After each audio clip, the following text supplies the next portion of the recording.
একজন মধ্যবিত্ত পরিবারের মেয়ে, কলেজে পোস্টার লাগানো থেকে শুরু রাজনীতি, নিজস্ব দল, তারপর মুখ্যমন্ত্রী। এই গল্প শুধু ক্ষমতার নয়, এটা লড়াইয়ের, বিশ্বাসের, ঝুঁকি নেওয়ার সাহসের। ১৯৫৫ সালের ৫ই জানুয়ারি কলকাতায় জন্ম নেন মমতা বন্দ্যোপাধ্যায়। সেই সময়ের কলকাতা আজকের মতো ছিল না। রাস্তায় ট্রাম, চায়ের দোকানে রাজনৈতিক তর্ক, দেওয়ালে স্লোগান। রাজনীতি তখন বাতাসে মিশে থাকত। পরিবার ছিল সাধারণ মধ্যবিত্ত। বাবা প্রমিলেশ্বর বন্দ্যোপাধ্যায় ছিলেন স্বাধীনতা সংগ্রামী।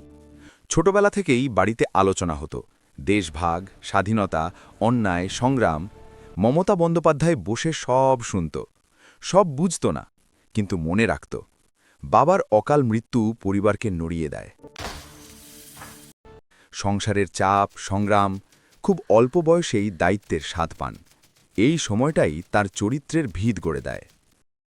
১৯৭০-এর দশক, রাজনৈতিকভাবে অস্থির সময়। তিনি পড়াশোনা করেন কলকাতার যোগমায়া দেবী কলেজে ইতিহাস নিয়ে। কলেজে থাকতেই তার স্বভাব ছিল আলাদা। তিনি শুধু ক্লাস করে বাড়ি ফিরতেন না, কলেজে ছাত্র রাজনীতি, বিতর্ক, সংগঠন সব কিছুতেই সক্রিয় ছিলেন। সকালে ক্লাস, তারপর বন্ধুবান্ধবদের সঙ্গে আলোচনা। দেশে কি হচ্ছে, পশ্চিমবঙ্গে বাম রাজনীতি কেন এত শক্তিশালী, এইসব নিয়ে আলোচনা করতেই থাকত। তিনি দেখতেন বেকারত্ব, দারিদ্র্য, রাজনৈতিক হিংসা, এসব তাকে ভিতর থেকে নাড়া দিত। ধীরে ধীরে তিনি ছাত্র রাজনীতিতে সক্রিয় হন, যোগ দেন কংগ্রেসপন্থী ছাত্র সংগঠন ছাত্র পরিষদে। শুরুতে কেউ গুরুত্ব দেয়নি, কিন্তু তিনি নিয়মিত কাজ করতেন। পোস্টার লাগানো, মিছিল সংগঠিত করা, দরজায় দরজায় যোগাযোগ। কেউ তাকে নেত্রী বানায়নি, তিনি নিজেই জায়গা করে নেন। কলেজ শেষের দিকে তিনি বুঝলেন শুধু ছাত্র রাজনীতি নয়, মূল সংগঠনে ঢুকতে হবে।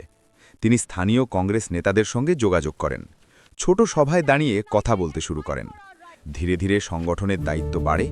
১৯৮০-র দশকে তিনি পশ্চিমবঙ্গ মহিলা কংগ্রেসে গুরুত্বপূর্ণ দায়িত্ব পান। এখান থেকেই তার আসল সাংগঠনিক দক্ষতা প্রকাশ পায়। তিনি বুথ ভিত্তিক কাজ শুরু করেন, মহিলা ভোটারদের আলাদা করে সংগঠিত করেন।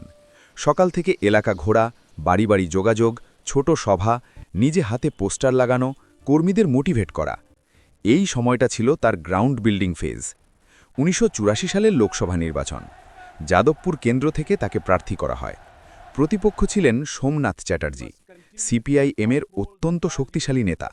অনেকে বলেছিল অসম্ভব, কিন্তু তিনি অন্যভাবে ভাবলেন। তিনি বড় বড় সভার উপর নির্ভর করেননি। তিনি গেছেন গলিতে গলিতে, মহিলাদের সঙ্গে কথা বলেছেন, যুবকদের সঙ্গে কথা বলেছেন। প্রতিদিন সকাল থেকে রাত পর্যন্ত প্রচার চালিয়েছেন। ফলাফল, তিনি জিতে যান এবং দেশের সবচেয়ে কম বয়সী সাংসদদের একজন হন। এটাই তার রাজনীতিতে বড় ব্রেকথ্রু। সংসদে গিয়ে তিনি বুঝলেন রাজনীতি আর বাংলার বাস্তবতা আলাদা। তিনি কেন্দ্রীয় মন্ত্রীও হন বিভিন্ন সময়ে, কিন্তু বাংলায় তখনও বামফ্রন্ট শক্ত অবস্থানে। তিনি মনে করতেন কংগ্রেস যথেষ্ট আক্রমণাত্মক বিরোধিতা করছে না। এই নিয়ে দলের ভেতরে তর্ক বাড়তে থাকে। তিনি ভাবলেন যদি নিজের মত অনুযায়ী রাজনীতি করতে না পারি তবে আলাদা পথ দরকার। ১৯৯৭ সালে তিনি কংগ্রেস ছাড়েন। এই সিদ্ধান্ত সহজ ছিল না, কিন্তু তিনি ঝুঁকি নিলেন। ১৯৯৮ সালে গঠন করেন অল ইন্ডিয়া তৃণমূল কংগ্রেস। শুরুতে দল ছোট, অল্প কর্মী, অল্প অর্থ। অফিস ছিল সাধারণ, কর্মীরা ছিলেন সীমিত, কিন্তু লক্ষ্য পরিষ্কার, গ্রামে গ্রামে সংগঠন।